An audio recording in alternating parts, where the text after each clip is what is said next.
Today we're going to talk about our story with spending over 100k on fitness mentorship and what it taught us.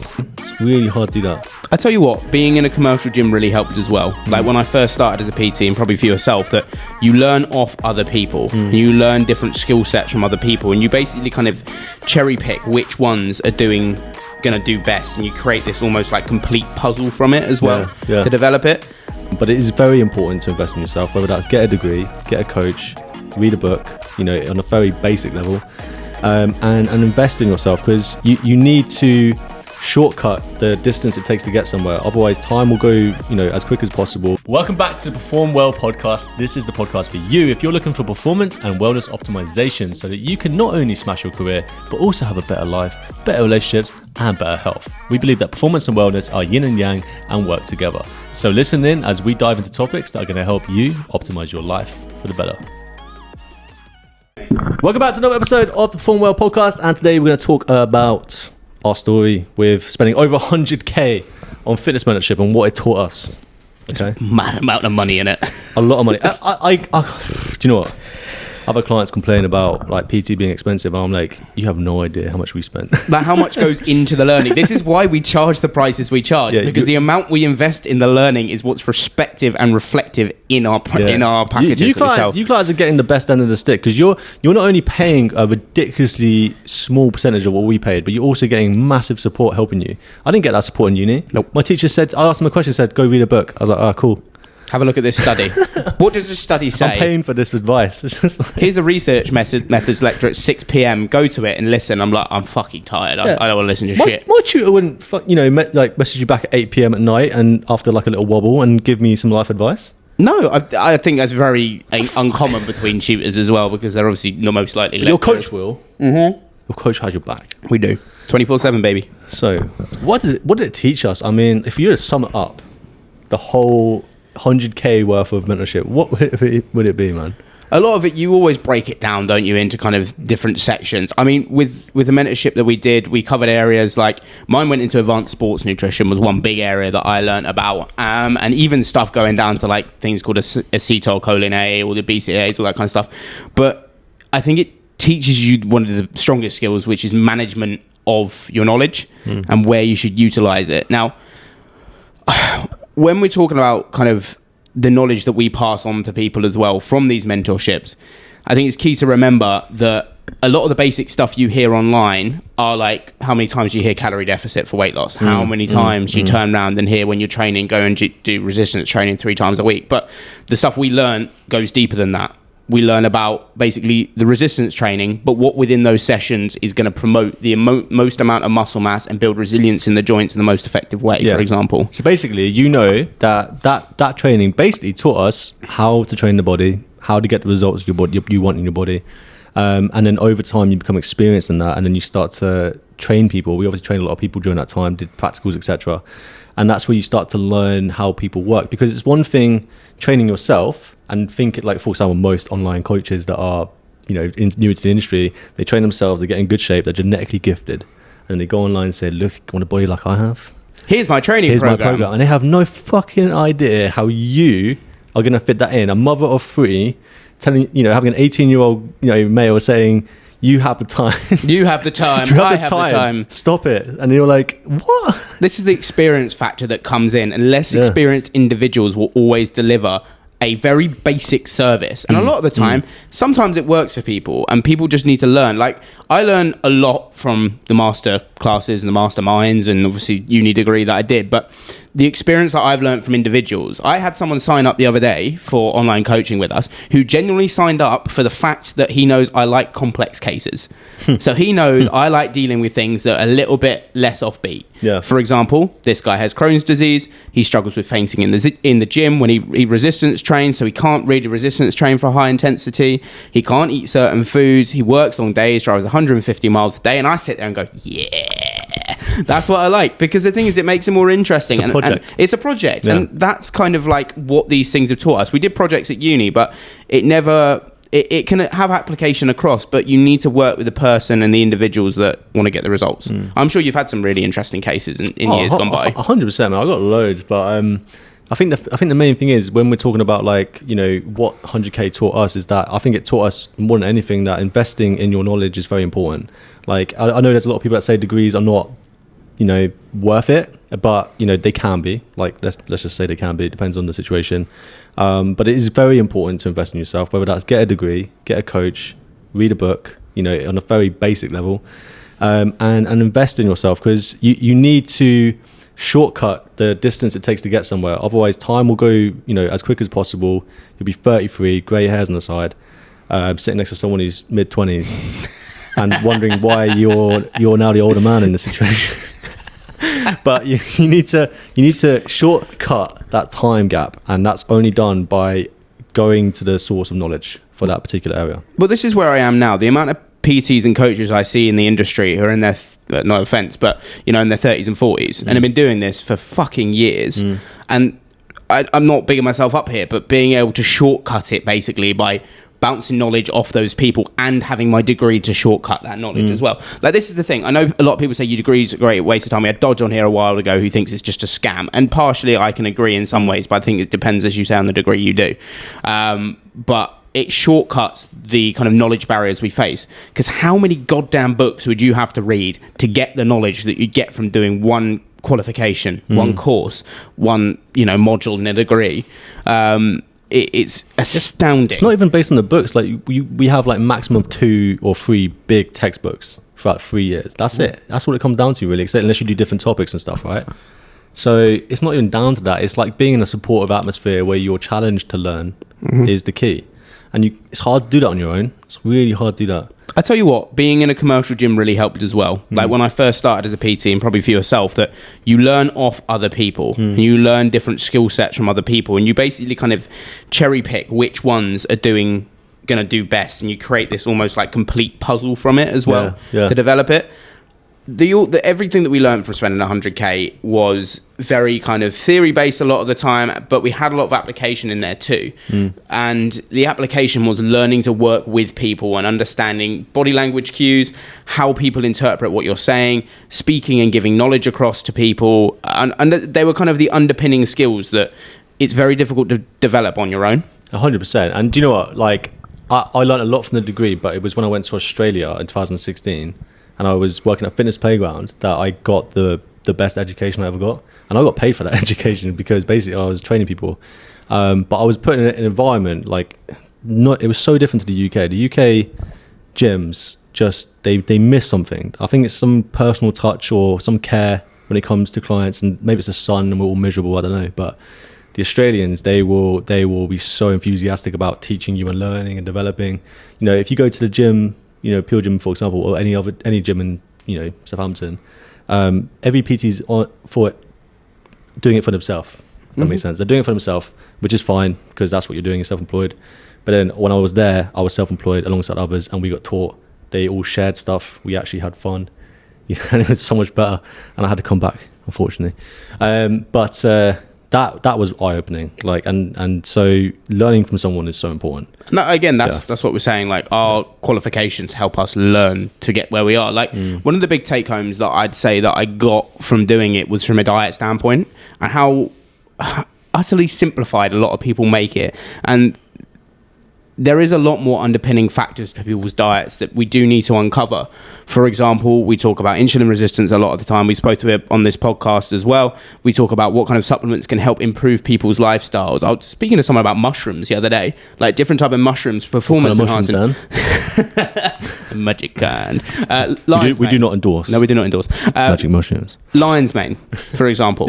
That's been one that's been very big. Reishi mushrooms. That's been very big recently. Things like this are coming through in the industry because people are seeing and ashwagandha. And ashwagandha. Yeah, ashwagandha is fantastic. These different things are fantastic for firstly helping from a mental perspective.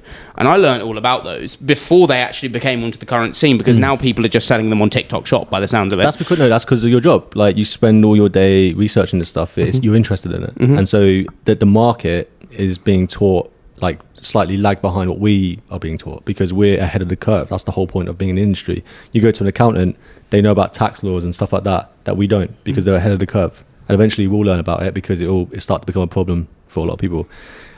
So yeah, you got You got to get ahead of the curve, is what I'm trying to say.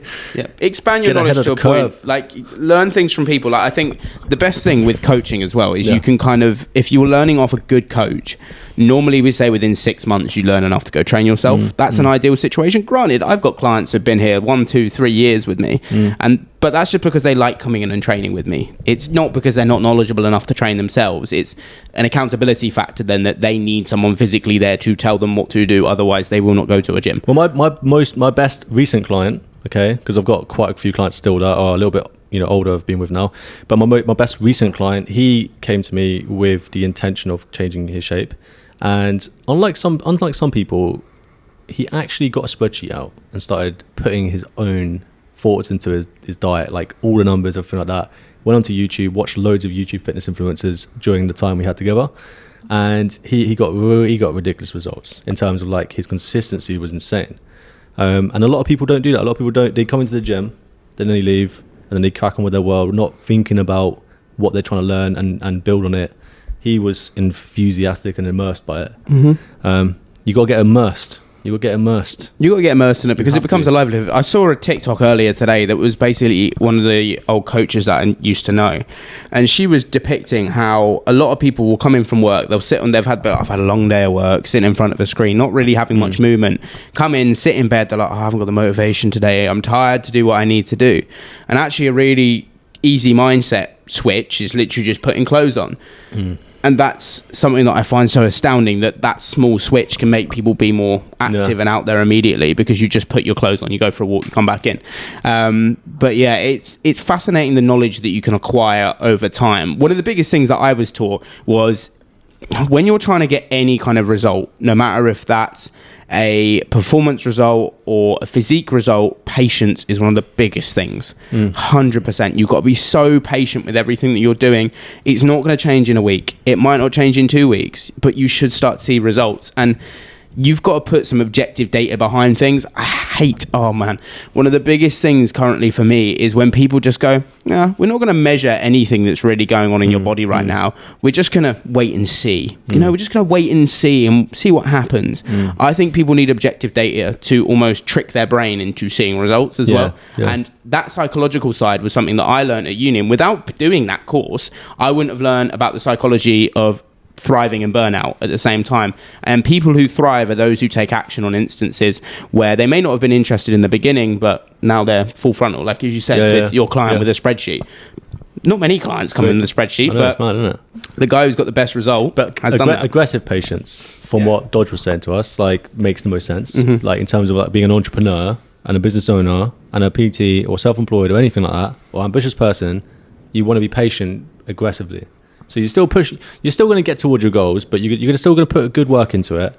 But you've got to try and enjoy the journey and allow it just to happen and unfold. Like there's no point putting pressure on the end goal. Well, I think the very much thing with us, a lot of people with their podcasts, and Dodge said this, he was like, you've done 50 episodes, lads. That's good. Like it was really positive from our side of things. Now. Sorry, 52 now. And a lot of people stop at 25. And I put this on my story saying we started on a sofa, 2 lads on a sofa filming a podcast, and we're getting to a point now. That was my side as well. That was your side. Why do we swap? Because my angle's good from this side. You get my quiff in it. This is my good side, actually, to be fair. This is my good side. But we started there, and it was the consistency that we continue to put in the work every single week. I think we've missed not that many weeks, to be totally honest with you, with podcasts. I mean, in terms of filming, we I don't know, for those that are listening, we double it up sometimes. So we'll do 2 in one day, and then we'll spread it out over 2 weeks, and we'll have a week off so we can do stuff, because obviously it gets too much sometimes. So that's just batching, but it's interesting as well when you see and you follow along the journey that we've been on. It's been insane, and as I say, without us having that aggressive patience to know that we're going to get to an end point with this, we're doing so well for what we're doing. What's that saying? You stand on the shoulder of giants. Yes, you stand. I that's feel the one. I'm quoting today. Yes, you're on one, aren't you? I've got my quotes up at the minute, but you're the one quoting everything. There's some long quotes there. There are some long quotes. We just one out. Do you want to? Okay, someone who likes a flower plucks it. Someone who loves a flower waters it. That's by Jay Shetty. Apologies for interrupting the podcast. We know you're getting fully engrossed into this episode, and we really appreciate you stopping on the video on YouTube or on Spotify if you found us through one of the search pages. Make sure to leave a review and a subscription if you haven't already. But we just wanted to interject a point here that me and Nick have 15 years of coaching experience between us, and it's only getting better as we've got better guests on the podcast. The only way we can do that, though, is with the growth of our program that we've just released. We've got a 12-month Perform Well program, which has just dropped, and we'd love you guys to get involved in it. If you want to learn more details, make sure to head to the description, as we've got our website in there, which can give you a full overlay of the program. We're looking to help career-driven professionals, entrepreneurs, small business owners, and anyone dominate their life by improving their lifestyle. Me and Nick like to claim ourselves as experts in this area, and if you want to check out some of our other transformations, I'm sure you do. We've got some amazing people who have performed so well off the back of this program. Have a cracking day, and we really appreciate your time. Let's get back to the podcast. Make sense? What if you want to share that flower with someone you love, though, and give it to them? But you're still watering the flower to look after it. You're plucking it. But it's not literal. I'm not saying. I'm not literally saying. Isn't Jay Shetty that millionaire monk that got done for something? No. Got some shady dealings going on underneath. Mate, I don't know. I follow him for his mindset stuff. To be totally honest with you, it makes me feel like he's seasoned my soul. He seasons your soul. This is going off tangent. Mate, we've had some big tangents on this podcast. But I want to introduce you for yourself, Nick. Then, if you're going to give like one piece of take-home advice from what you learned by spending 100k, what would it be? Like, when I'm talking advice-wise, I'm talking for people to see results quicker. For example, what would be one big piece of advice that you give people? It comes down to the same thing, that money went towards someone teaching us and helping us. So you need a mentor of some kind. It doesn't have to be the most expensive mentor. You don't have to go for necessarily a one-to-one coach. You can go for books. You can do that way. But you just want to like get more knowledge from people, and genuinely the best way to do that is one-to-one. Like, you need someone there with you that can talk to you and converse with you, give their experiences. Their experiences will be biased to their kind of experience themselves, but you'll learn more from doing that. I'll tell you what as well, like, the interesting thing, I've just thought of this, there's almost a tiering system for knowledge, and it always comes down to pricing structure, doesn't it? Because, for example, I want to put it into a yoga perspective, okay? Interesting take on this. When you go into a yoga, you normally start by watching like YouTube videos, completely free, but they're very generic and they're not personalized to what you're doing. After doing the yoga sessions, you tend to go and join like a class, like a cheap class at your local hall or something with a yoga instructor there. And then you think, actually, I'm not getting enough personal touch to it. Like, I've spoken to people before who have moved from yoga studios, and they just haven't felt as personal. You then get a one-to-one yoga instructor, whether that's through virtual or you do it in person with them. And the pricing structure always elevates and increases. And then you get to a point where this is so interesting with what you're doing. You are passionate about yoga at this point in time that you end up going and doing a course, for example, or you'll travel to India and do a course, because apparently they're cheaper in India, and you'll do a course, and that costs a lot of money. But that big investment, that kind of chain of investment that you've put in over that period of time, creates the biggest change and shift in yourself over a period of time. I train a yoga instructor, so I've learned all about this journey that she's gone on to get to this point in time. Then you teach people and repeat the cycle. Yeah, then you become so valuable that people want to learn from you, and then you learn more because you teach people. Like, we learn more because we teach people. Yeah, you know, the teaching other people is the best way you can learn. But you can't get there until you actually accumulate the experience and reps and etc. Yeah, and there is no time limit on that. Like, it depends what the goal is, how big it is, etc. It could be 3 months, 6 months, a year, 2 years. Well, one of the biggest things I learned as well, like one of the sayings, is to develop a skill, it's knowledge times reps. 100%. I love that so much as well. And there's normally like a little graph, if you can see kind of my finger drawings here. There's a little graph where you start kind of at this like middle line, and then we kind of come down as you're starting to accumulate knowledge, because it's so stressful and so overwhelming.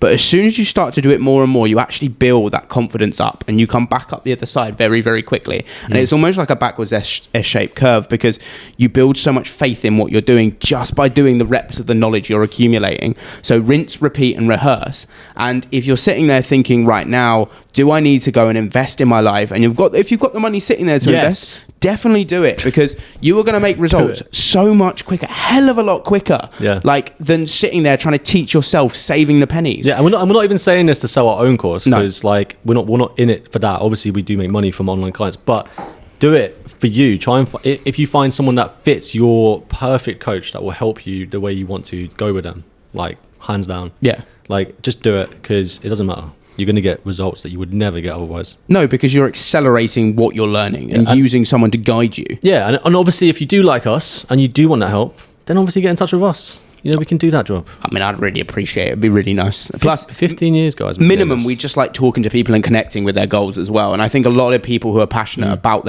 their own source, that's what encourages people to come to them when they're so passionate and driven. Like, we are passionate about performance and well-being here, and we only ever want to deliver valuable information to you guys. Yeah, we're going to go on a tangent. It's a podcast. You expect that. But we only want to deliver valuable information to you guys that you can sit for 20 minutes and sit and watch and go, actually, those guys said something today that resonated with me. Yeah. So I'm gonna take this away and I'm gonna use it. I'm gonna go and learn. The amount of notes I have on my phone from previous podcasts, incredible. Absolutely incredible. And I'm always learning. I'm always trying to develop where I am, and that's a key thing that you can take home with yourself. There was something that someone said to me the other week, and it's, for me personally, one of the most infuriating things is someone who has the ability to change and they don't take the change. So, for example, there are so many people out there that can't do things that they want to do and they don't take the steps forward. Be that person that takes a step forward. Be that person that puts faith in themselves, and be that person that invests into themselves. Be the change you want to see in the world. Oh my! That's what it sounds like. Okay, you sound great. Like that's green. literally God, man, what you're fucking sounded thinking. like Greenpeace. You just throwing things out there. That's Gandhi. Is it Gandhi? Gandhi said that, yeah. Be the change you want to see in the world. So if you want... Was he part of Greenpeace? If you want someone... Probably, I don't know. But if you want to see someone change in life, rather than change them, change yourself. And then they will change because of that. Osmosis. Yeah. Gandhi, osmosis, and Greenpeace. Well, on that bombshell... Jeremy Clarkson, man. I did just do it. We're doing Gandhi and Clarkson. But thank you very much for watching, guys. We appreciate all the feedback on this podcast. You've been absolutely amazing. Make sure to like, subscribe, follow, and let us know you found the podcast. We appreciate your feedback. We've got some huge guests coming on, including some local guests, which is a big thing because we'll show you all about them. Make sure to go support Nick's Land's End to John O'Groats as well. All donations are welcome there. We'll keep pushing that as well because, you know, it's going to a great charity. We will catch you guys in the next episode. Bye-bye. Laters.